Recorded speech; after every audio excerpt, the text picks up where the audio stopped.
આપણી સંસ્કૃતિ, આપણા સંસ્કાર સદાય રહે આપણી સાથે. ભારતના મહાન ગ્રંથો અને કવિતાઓનો સંપૂર્ણ સંગ્રહ. સબસ્ક્રાઇબ કરો તિલક.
કંસની હત્યાનો બદલો લેવા માટે મગધના સમ્રાટ જરાસંઘે અનેક અક્ષોહિણી સેનાની સાથે મથુરા પર ચડાઈ કરી દીધી. પરંતુ અમે કેવળ મથુરાની સેનાનો નાશ કરવા નથી માંગતા, પરંતુ સમસ્ત મથુરાવાસીઓની હત્યા કરવા માંગીએ છીએ. હત્યા!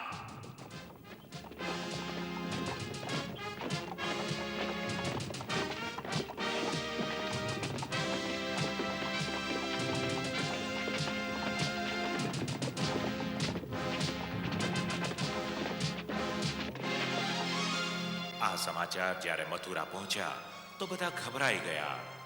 એ સમયે શ્રી કૃષ્ણએ સૌને પોતપોતાનો ધર્મ સમજાવ્યો. જે યોદ્ધા પહેલેથી જ પરિણામનું વિચારીને યુદ્ધ ક્ષેત્રમાં જાય છે એ યુદ્ધ ક્યારેય જીતી નથી શકતો. એટલે જ ક્ષત્રિયને કેવળ એક જ ધર્મ શીખવાડાય છે કે જ્યારે દેશની રક્ષાનો પ્રશ્ન હોય તો એને પોતાનું કર્તવ્ય સમજીને રણક્ષેત્રમાં કૂદી જાય. પછી પરિણામ ભલે ગમે તે હોય, જો એ યુદ્ધમાં માર્યો પણ જાય તો એને એના ધર્મનું પાલન કરવાનું ગૌરવ પ્રાપ્ત થશે. અમે કૃષ્ણની વાત ત્યારે શ્રી કૃષ્ણના દાદા મહારાજ શૂરસેનના નેતૃત્વમાં સૌએ શપથ લીધા કે તેઓ પ્રાણ દઈને પણ મથુરાની રક્ષા કરશે. અમે વચનબદ્ધ છીએ, જ્યાં સુધી અમારા હાથમાં તલવાર ઉપાડવાની શક્તિ છે અમે મથુરાના દ્વાર પર ઊભા રહીને એની રક્ષા કરીશું.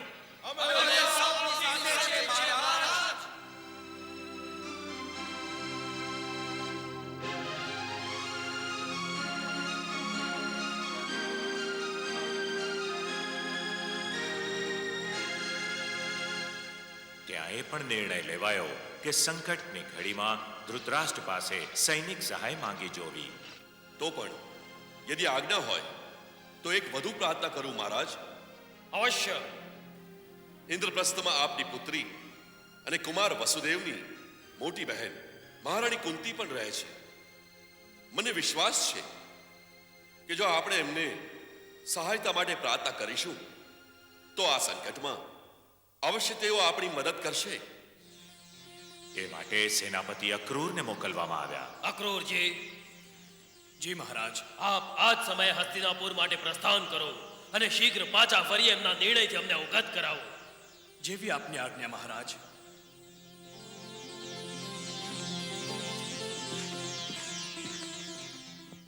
કૌરવ સમ્રાટ મહારાજ ધૃતરાષ્ટ્રનો જય કૌરવ સમ્રાટ મહારાજ ધૃતરાષ્ટ્રનો જય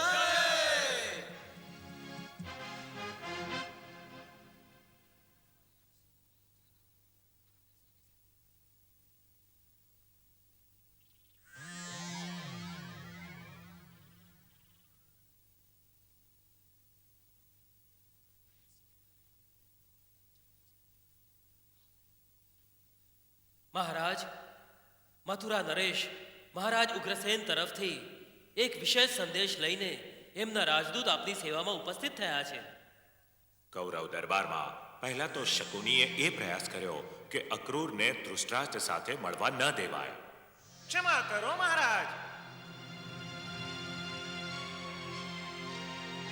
એને અહીં બોલાવતા પહેલા આપણે એ વાત પર વિચાર કરવો જોઈએ કે મથુરાથી આ પ્રકારે કોઈ રાજદૂતનું અકસ્માત અહીં આવવું કોઈ સાધારણ વાત નથી. એના આવવાનું પ્રયોજન શું છે?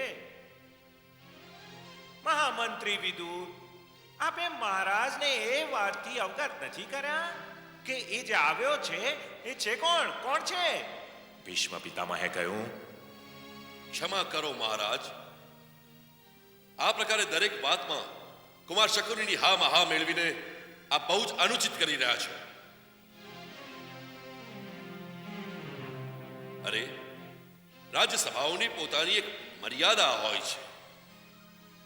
ત્યાં રાજદૂતોને આ પ્રકારે તિરસ્કૃત ન કરી શકાય, ભલે ને તે શત્રુના મોકલેલા કેમ ન હોય. એથી જ મારી એ જ પ્રાર્થના છે કે અક્રૂરજીને રાજ્યસભામાં આવવાનો અવસર આપવામાં આવે. ભલે ત્યારે એમને સન્માનપૂર્વક લઈ આવો. જેવી આજ્ઞા મહારાજ.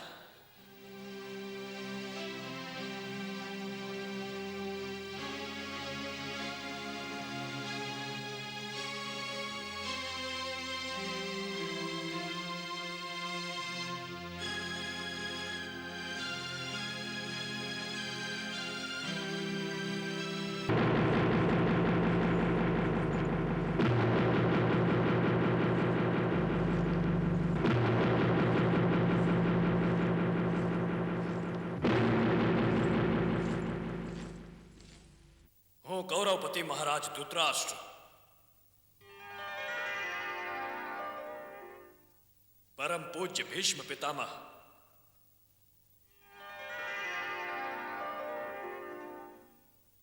મહામંત્રી મહાત્મા વિદુર,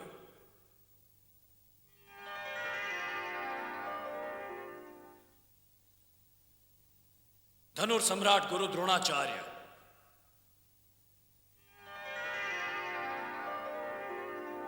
શ્રદ્ધેય ગુરુ કૃપાચાર્ય અને કૌરવ નરેશના અન્ય મંત્રીઓ, સેના નાયકો અને સમસ્ત સભાસદોને પ્રાર્થના કરું છું કે તેઓ મારા સ્વામી મથુરા નરેશ મહારાજ ઉગ્રસેન તરફથી અભિવાદન સ્વીકાર કરે. અક્રૂરજી, આપનું આ સભામાં સ્વાગત છે. આસન ગ્રહણ કરો. મહારાજ, આ અનુગ્રહ માટે તમારો ખૂબ ખૂબ આભાર. કિંતુ ક્ષમા કરો મહારાજ, આ સમયે હું આસન નહીં ગ્રહણ કરી શકું. કેમ? કેમ કે મહારાજ, આ સમયે હું આપ પાસે કશું માંગવા આવ્યો છું અને માંગવા વાળો પોતાના દાતાની સામે આસન પર ન જ બેસી શકે. અમે આપની વાકપટુતાથી પ્રસન્ન થયા. જણાવો, આપનું અહીં પધારવાનું શું કારણ છે? મહારાજ, મેં કહ્યું ને કે હું કંઈક માંગવા આવ્યો છું. શું માંગવા આવ્યા છો? સહાય.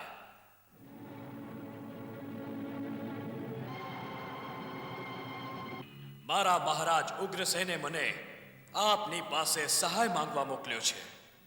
કેવી સહાય? સૈનિક સહાય.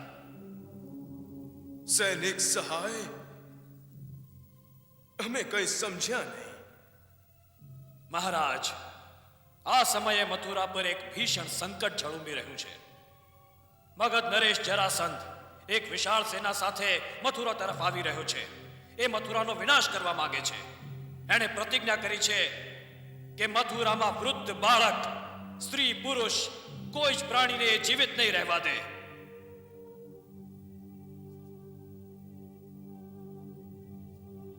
એ પૈશાચિક નરસંહારથી મથુરાની નિર્દોષ પ્રજાની રક્ષા કરવા માટે અમે એકલા નહીં લડી શકીએ.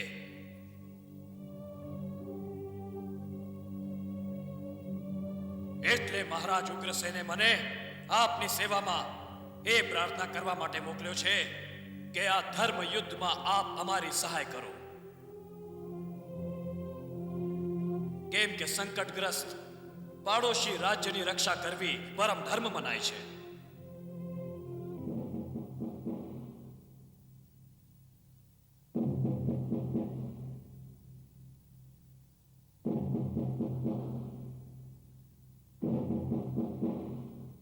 આમ પણ મહારાજ, રાજનીતિની દ્રષ્ટિથી જોઈએ તો જરાસંઘને હરાવવામાં અમારી સહાય કરવી આપને માટે અત્યંત આવશ્યક છે. કેમ કે જો એ જરાસંઘે મથુરા પર અધિકાર જમાવી લીધો તો એના રાજ્યની સીમાઓ આપના રાજ્યની સીમાઓને અડવા માંડશે. આનો અર્થ એ છે કે એક વિશાળ શક્તિ બનીને એ આપના માથે ઝળુંબશે. એનાથી કોઈ પણ સમયે આપ પણ સંકટમાં પડી શકો છો.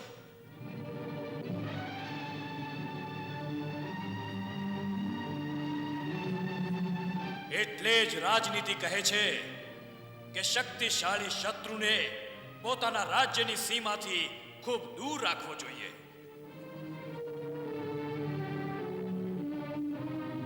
મહારાજ, મને પૂર્ણ વિશ્વાસ છે કે આપના પરમ બુદ્ધિમાન મંત્રીગણ અને આપના પરમ તેજસ્વી શૂરવીર મહારથી જે આ સભામાં બેઠા છે તેઓ મારી વાતનું અનુમોદન કરશે.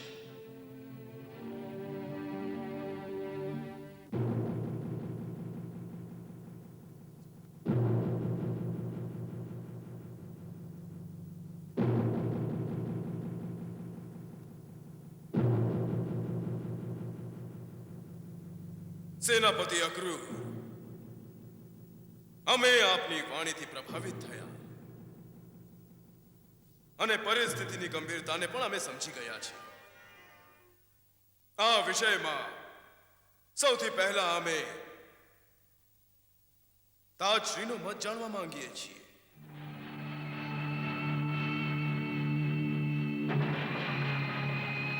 જેમ કે આપે કહ્યું, પરિસ્થિતિ ખરેખર ખૂબ જ ગંભીર છે. આપણું એક પાડોશી રાજ્ય સંકટમાં છે. આવી અવસ્થામાં આપણે મહારાજ ઉગ્રસેને જે સહાયની પ્રાર્થના કરી છે એના પર અવશ્ય વિચાર કરવો જોઈએ. તાજશ્રી બિલકુલ સાચું કહે છે મહારાજ. અવશ્ય વિચાર કરવો જોઈએ. આ વિષય એટલો ગંભીર છે કે એના દરેક પાસા પર ખૂબ વિચાર કરીને આપણે કોઈ નિર્ણય લેવો જોઈએ. ઉચિત વિચાર કર્યા વિના આપણે ઉતાવળે કોઈ નિર્ણય ન લેવો જોઈએ.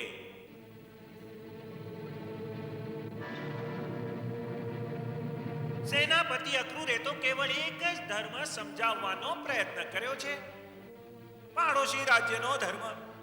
પરંતુ આપણે તો એ પણ જોવું પડશે કે આપણા અન્ય કયા ધર્મ છે, જેમ આત્મરક્ષાનો ધર્મ.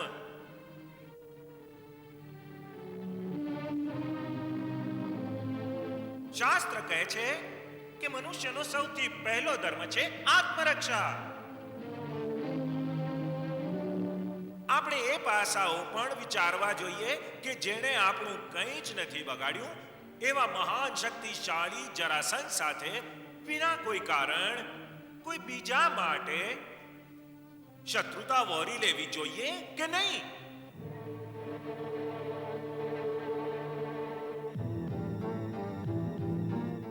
મહારાજ, રાજનીતિ તો એ પણ કહે છે કે શક્તિશાળી સાથે મિત્રતા રાખો, મિત્રતા. એનાથી તમારી પણ શક્તિ વધશે. હા,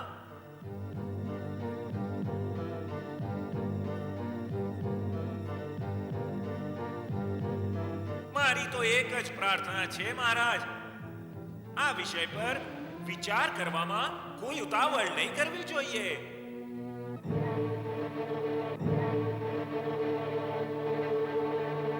તાજીએ જેમ કહ્યું છે એના પર અવશ્ય વિચાર કરો. હા,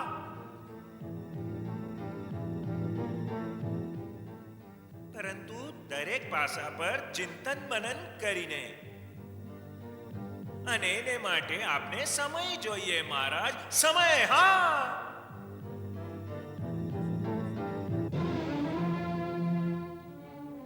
કુમાર શકુની યોગ્ય કે છે. આ વિષય પર બહુ ગંભીરતાથી વિચાર વિમર્શ કરવાની આવશ્યકતા છે. આપણે ત્યાં સુધી સેનાપતિ અક્રૂર માટે રાજમહેલના અતિથિ ગૃહમાં વિશ્રામ કરવાની વ્યવસ્થા કરવામાં આવે. અરે અતિથિ ગૃહમાં કેમ મહારાજ? એમને તો રાજમહેલમાં ઉતારવા જોઈએ. હવે તેઓ હસ્તિનાપુર આવ્યા છે તો એમને મહારાણી કુંતીને પણ મળવું હશે અને પાંડુ પુત્રોને પણ અવશ્ય જોવા હશે. હા, અવશ્ય. અક્રૂરજી, આપ રાજમહેલમાં વિશ્રામ કરો. દેવી કુંતી અને પાંડુ કુમારોને પણ મળી લેજો. ત્યાં સુધી અમે આપની વાત પર વિચાર કરીને આપને ફરીથી મળીશું. જેવી આજ્ઞા મહારાજ. કિંતુ મારી એક પ્રાર્થના છે મહારાજ, જો આપ ઉચિત સમજો તો કૃપા કરીને જેટલો જલ્દી બની શકે આ વાતનો નિર્ણય લેજો. કેમ કે શત્રુ મથુરાથી બહુ દૂર નથી. કેવળ 4-5 દિવસોમાં એ મથુરાની સીમા સુધી પહોંચી જશે. અમને આ પરિસ્થિતિનો પૂરેપૂરો અંદાજ છે. આપને અનાવશ્યક પ્રતીક્ષા નહીં કરવી પડે. ખૂબ ખૂબ આભાર મહારાજ.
તાતશ્રી, આ જે કંઈ થઈ રહ્યું છે એને આપ ઉચિત કહેશો કે અનુચિત? અનુચિત, સરાસર અનુચિત. તો પછી આપની વાણી મૂક કેમ છે? આટલા ગંભીર વિષય પર આજે રાજ્યસભામાં આપે પોતાનો નિર્ણય કેમ ન સંભળાવ્યો? શું આપ નથી ઈચ્છતા કે આ સમયે આપણે મથુરાવાસીઓની સહાય કરવી જોઈએ? અવશ્ય કરવી જોઈએ. એ જ આપણો ધર્મ છે. તો પછી આપ ચૂપ કેમ રહ્યા? જો આપ એ જ સમયે પોતાનો નિર્ણય કહી દેત તો આપની આજ્ઞાનું ઉલ્લંઘન કરવાનું સાહસ કોઈ ન કરી શકત. આજ તો મુશ્કેલી છે વિદુર. આજ તો મુશ્કેલી છે. આજ તો મુશ્કેલી છે કે હું આજ્ઞા નથી આપી શકતો. કેમ નથી આપી શકતા? મારી વિવશતા.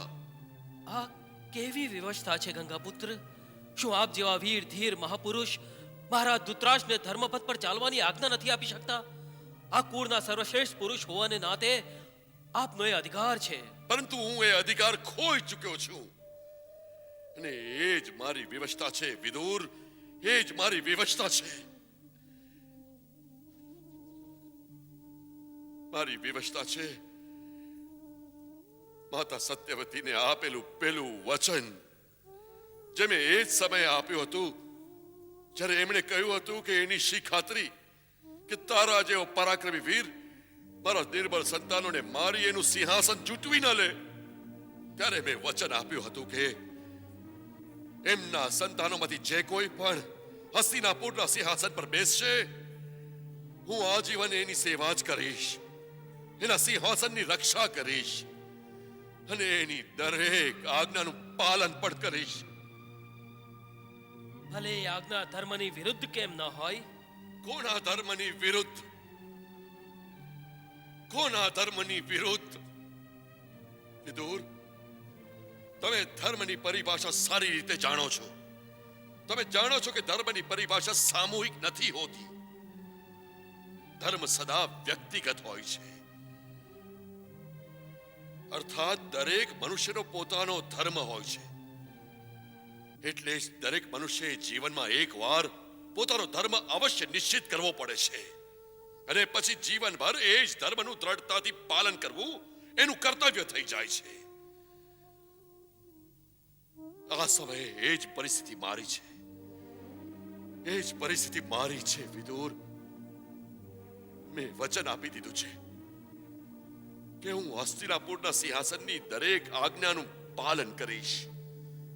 પછી ભલે ને એ આજ્ઞાનું પાલન કરવા જતા મારા કાળજાના ટુકડે ટુકડા કેમ ન થઈ જાય. એ જ મારો ધર્મ છે ને એ જ મારી વિવશતા છે વિદુર. એ જ મારી વિવશતા છે.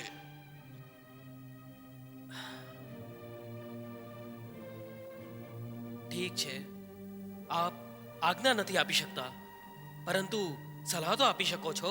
સલાહ અવશ્ય દઈ શકું છું.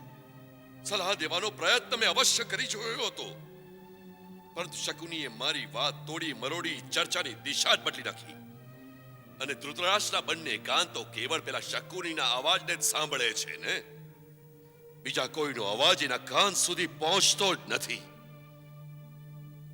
તમે જોયું નહીં વિદુર?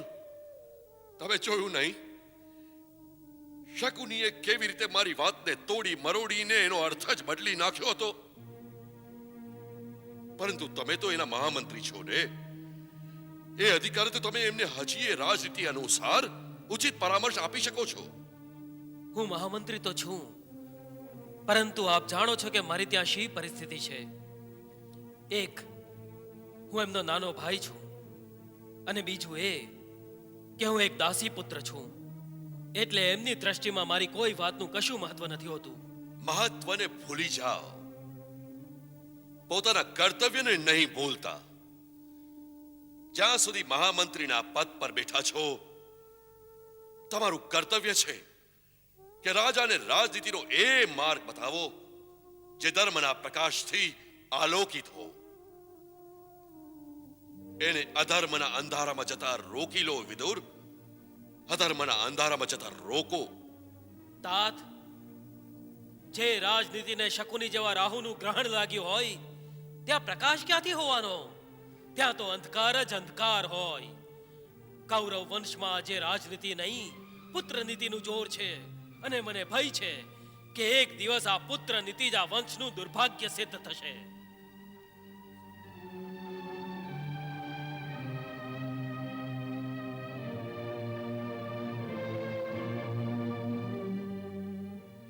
બનેવી શ્રી, જે વાત હું આપને કહું છું એ આપના હિતમાં છે. આપ પેલા દાસી પુત્ર વિદુરની વાતોમાં ન આવતા. જે રાજનીતિ એ આપને શીખવે છે એ કદાચિત આપના હિતમાં નથી. શું એ અમારા હિતમાં નથી કે જરાસંઘની ટક્કર ઝીલવા આપણે મથુરા વાસીઓની સહાય કરવી જોઈએ? કેમ કે જો જરાસંઘે મથુરા પર અધિકાર મેળવી લીધો તો એનું હસ્તિનાપુર સુધી પહોંચવું સરળ થઈ જશે. નહીં શકુની, નહીં. અક્રૂરની વાતમાં ઘણું તથ્ય છે કે એક શક્તિશાળી શત્રુને હંમેશા પોતાના રાજ્યની સીમાથી દૂર જ રાખવો જોઈએ. એની વાતમાં તથ્ય છે બનેવી શ્રી, તથ્ય છે. પરંતુ જરાસંઘ આપણો શત્રુ છે એ આપે શી રીતે માની લીધું? બનેવીસિંહ, જે વાત હું આપને કહું છું કદાચ એ આપને યોગ્ય ન લાગે, પરંતુ હું જે કહું છું બહુ દૂરનું વિચારીને કહું છું. હા, અરે હું તો એ દિવસનું વિચારું છું જે દિવસે કૌરવ વંશના સર્વ રાજકુમારો મોટા થઈ જશે. એ દિવસે આ પ્રશ્ન જરૂર ઉઠશે કે આપના પછી આ રાજ્યનો ઉત્તરાધિકારી કોણ બને. ત્યારે આપ કોને યુવરાજ ઘોષિત કરશો બનેવીસિંહ?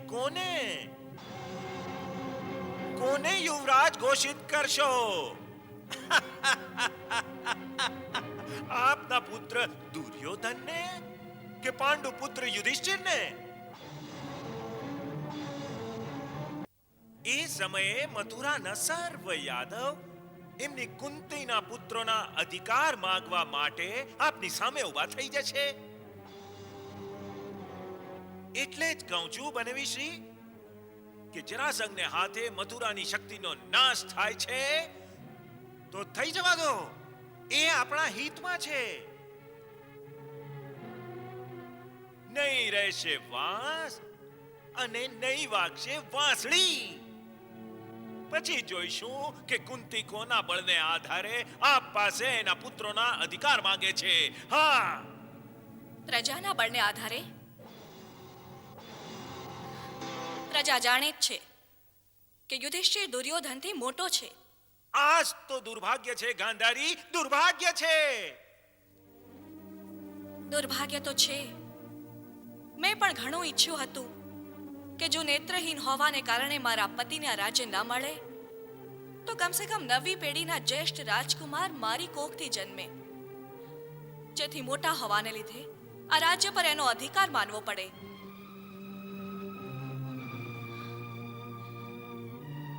કુંતીથી પહેલા હું ગર્ભવતી થઈ હતી, પરંતુ મારા ભાગ્યનું શું કરું કે મારો ગર્ભ 2 વર્ષ સુધી મારા પેટમાં જ સ્તંભિત રહી ગયો. અને દરમિયાન દુર્યોધનથી પહેલા યુધિષ્ઠિરનો જન્મ થઈ ગયો.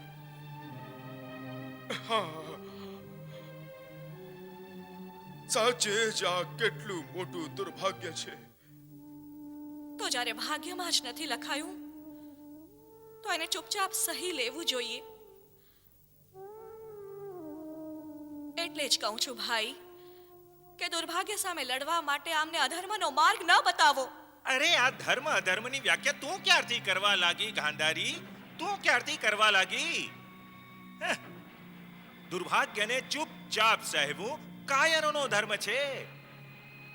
રાજનીતિનો ધર્મ તો એ છે કે દુર્ભાગ્યના કારણને જ ડામી દેવું જોઈએ.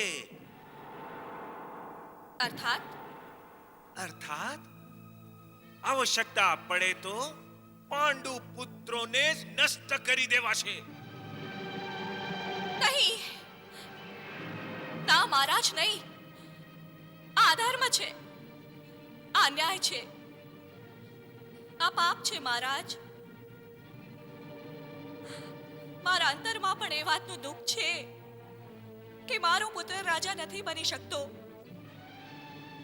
હું મારા દુર્યોધનને રાજા બનાવવા માંગુ છું ભાઈ, પરંતુ એ માટે આ ધર્મનો માર્ગ ન જ અપનાવી શકું, ના અન્યાયનો આધાર લઈ શકું.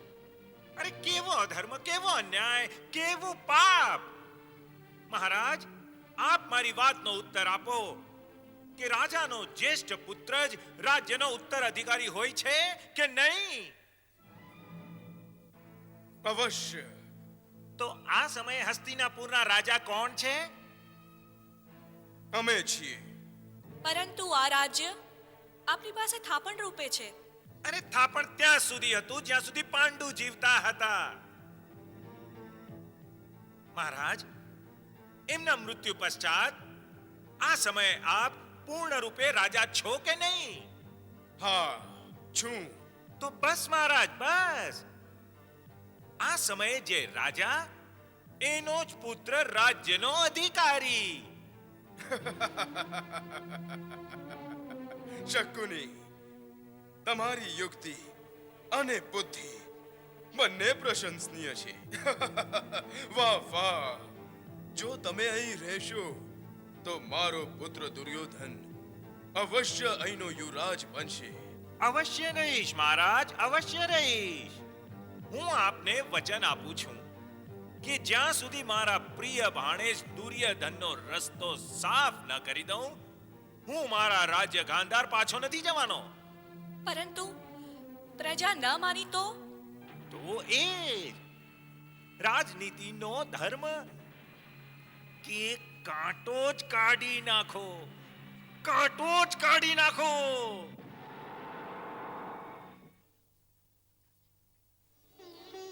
આપને શ્રી કૃષ્ણએ સ્વયં પોતાના વાસ્તવિક ભગવાન રૂપના દર્શન કરાવ્યા. વાહ, આપ ધન્ય છો અક્રૂરજી. અમારા જેવા જીવ તો આપના દર્શનથી જ કૃતાર્થ થઈ જશે. મન થાય છે જો આપ આજ્ઞા દો તો આપના ચરણ ધોઈને એમનું ચરણામૃત પી જાઉં. અરે આપ શું કહો છો મહાત્મા વિદુર? ભક્ત લોકો એકબીજાનું ચરણામૃત નથી લેતા. તેઓ તો એકબીજામાં ભળીને જ પ્રભુની લીલાઓનું ગુણગાન કરે છે. એમાં જ એમને આનંદ મળે છે. અને આપ તો એક મહાન આત્મા છો. એકવાર કૌરવ વંશની વાત નીકળી ત્યારે આપના વિષયમાં તો શ્રી કૃષ્ણે સ્વયં મને કહ્યું હતું કે મહાત્મા વિદુર તો ધર્મ, નીતિ અને ન્યાયની મૂર્તિ છે.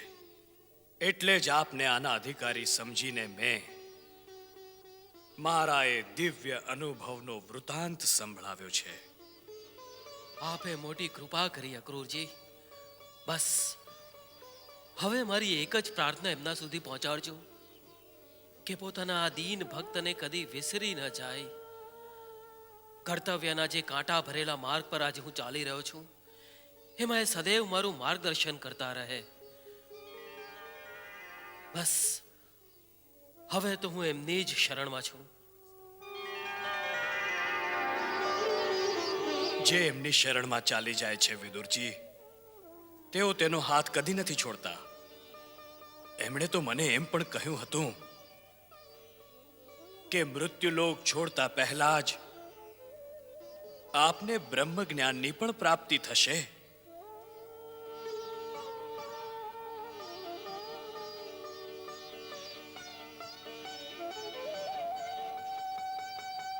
આપના દીન ભક્ત પર આટલી કૃપા પ્રભુ, તો હવે મને બીજું શું જોઈએ? બસ હવે તો કેવળ દર્શનની લાલસા મનમાં છે. જોઈએ હે ક્યારે પૂરી કરો છો? અક્રૂરજી, મને વિદુરે આપના દિવ્ય અનુભવનો આખો વૃત્તાંત સંભળાવ્યો છે.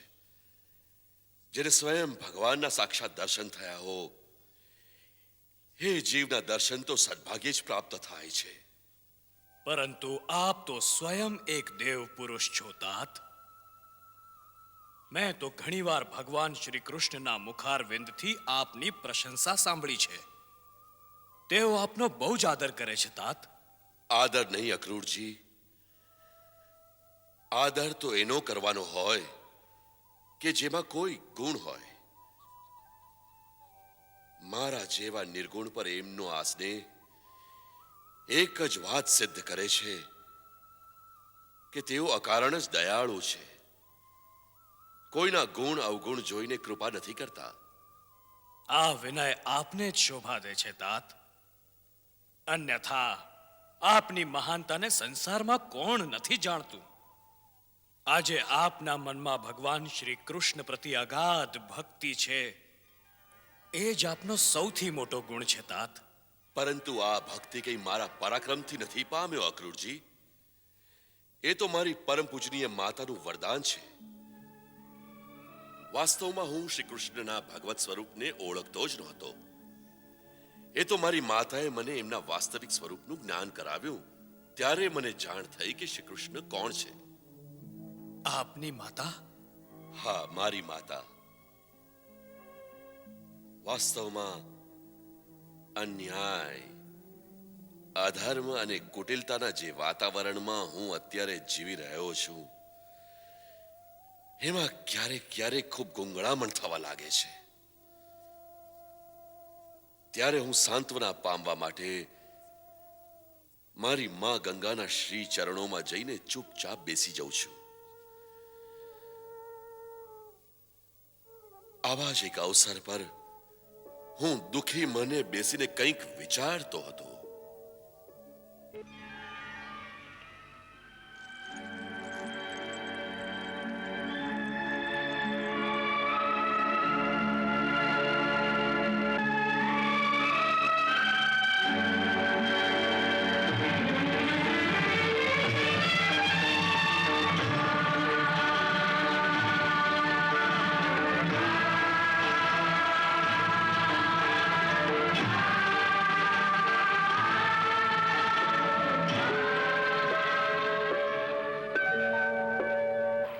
વત્સ, દેવવ્રત કઈ ઊંડી ચિંતામાં છે?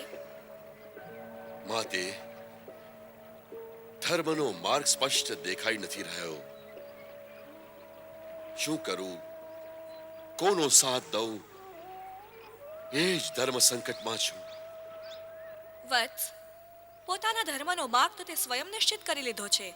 જે ભીષ્મ પ્રતિજ્ઞા તે કરી હતી, એ જ પ્રતિજ્ઞાનું પાલન કરવું એ તારા જીવનનો એકમાત્ર ધર્મ છે. આજ તારી વિવશતા છે, તો દુવિધા કેવી? હું મારી દુવિધાને સમજુ છું માતા. તેમ છતાંય મારું મન ઘણીવાર વ્યાકુળ થઈ જાય છે. ત્યારે સાંત્વના પામવા માટે આપના ખોળામાં આવવાનું મન થાય છે. તો અહીં ચાલ્યો આવું છું.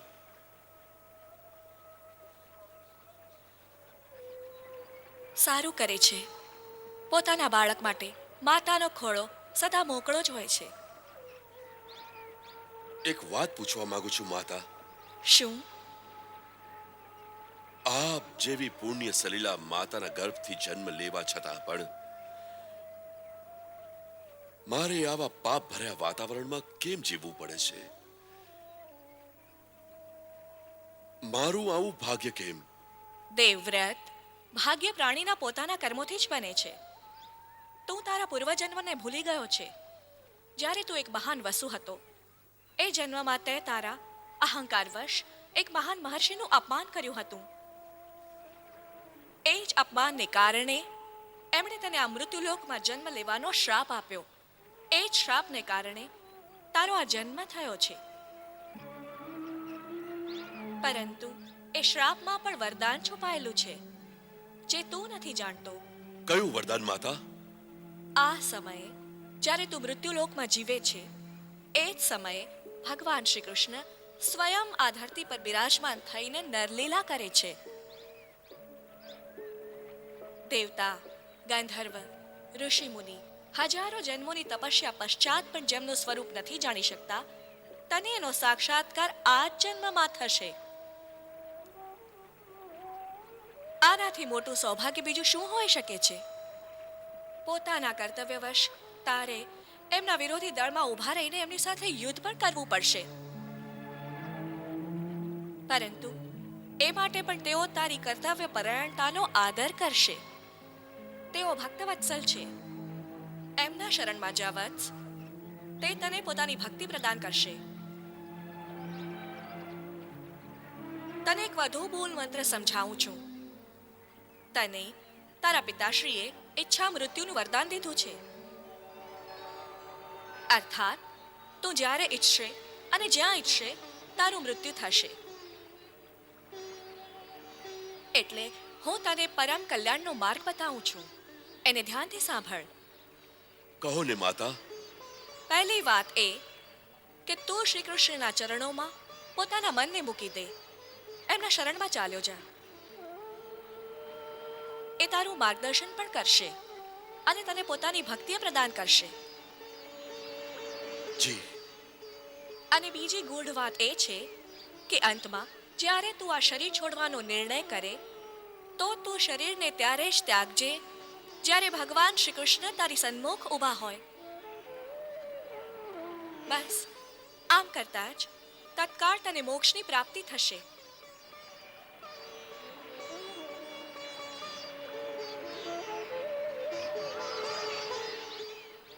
તારું કલ્યાણ થાવ પુત્ર.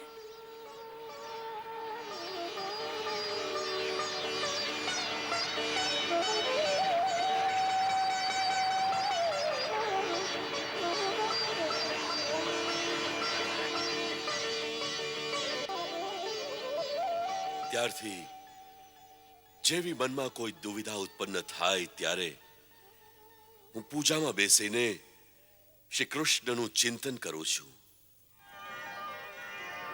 દર્શન તો નથી થતા, પણ હૃદય મંડળમાં એમનો આદેશ ગુંજવા માંડે છે.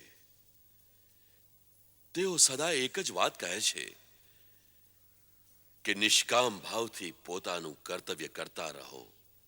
બસ. હા તાત,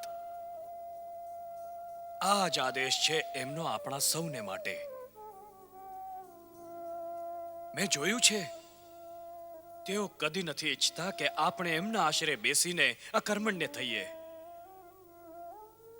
એમનું કહેવું છે કે માનવે પોતાનો ધર્મ અને પોતાનું કર્તવ્ય પાળવાનો પૂરો યત્ન અંત સુધી કરતા રહેવું જોઈએ. અહીં આવતી વખતે એમણે મને એ જ કહ્યું હતું કે કર્તવ્ય અનુસાર પોતાનું કર્મ અવશ્ય કરો. ફળની ચિંતા કેમ કરો છો?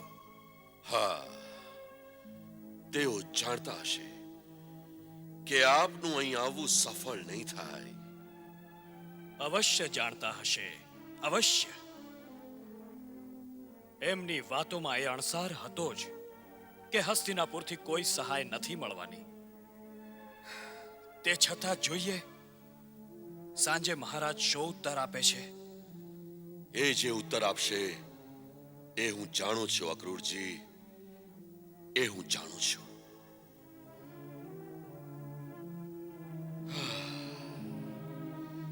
આ રાજ પરિવારનું વાતાવરણ બહુ દૂષિત થઈ ગયું છે. હા, કેવી વિડંબના છે કે જે કુરુવંશની વૃદ્ધિ અને પ્રગતિ માટે અમે લોકોએ એક એકથી ચડ્યા હતા, એવા બલિદાન દીધા હતા. આજે એ જ મહાન પરિવારમાં રાજ્ય સત્તાના લોભમાં ભાઈ જ ભાઈનો શત્રુ બની ગયો છે. લોભ ને તે રાજ્ય સત્તાનો લોભ મનુષ્યને એટલો અંધ બનાવી દે છે કે તે એ પણ ભૂલી જાય છે કે પરિવારની એકતામાં કેટલી શક્તિ છે. આ પરિવાર પાસે શું નહોતું આ પરિવાર પાસે? ત્યાં મારા ધૃતરાષ્ટ્રના 100 પુત્રો એકબીજાથી ચડ્યા હતા. વીર મહાબલી મળીને આક્રમણ કરે તો આખી ધરતી કાપી જાય. ત્યાં મહારાજ પાંડુના 5 પુત્ર, 5 દેવતાના સંતાન. એક બાજુ દુર્યોધન જેવો બળવાન, સાહસી, પરાક્રમી મહારથી અને એના શક્તિશાળી ભાઈઓ, તો બીજી બાજુ અર્જુન જેવો દિવ્ય ધનુર્ધર જે અલૌકિક શક્તિઓનો સ્વામી છે, અને મહાબલી ભીમ. હું આ રાજકુમારોનું એક સાથે ભેગા થઈને ગુરુ દ્રોણાચાર્યના આશ્રમમાં શસ્ત્ર વિદ્યાનું પ્રદર્શન જોઈને એવું સપનું સેવ્યા કરતો હતો કે ધર્માત્મા રાજા યુધિષ્ઠિરને આધીન જ્યારે અર્જુન અને દુર્યોધન જેવી શક્તિઓ મળીને કામ કરે તો હસ્તિનાપુરનું સામ્રાજ્ય સમુદ્રથી સમુદ્ર પર્યંત એક છત્ર રાજ્ય થઈ જાય અને હસ્તિનાપુરનો રાજા આખી ધરતીનો સમ્રાટ બને.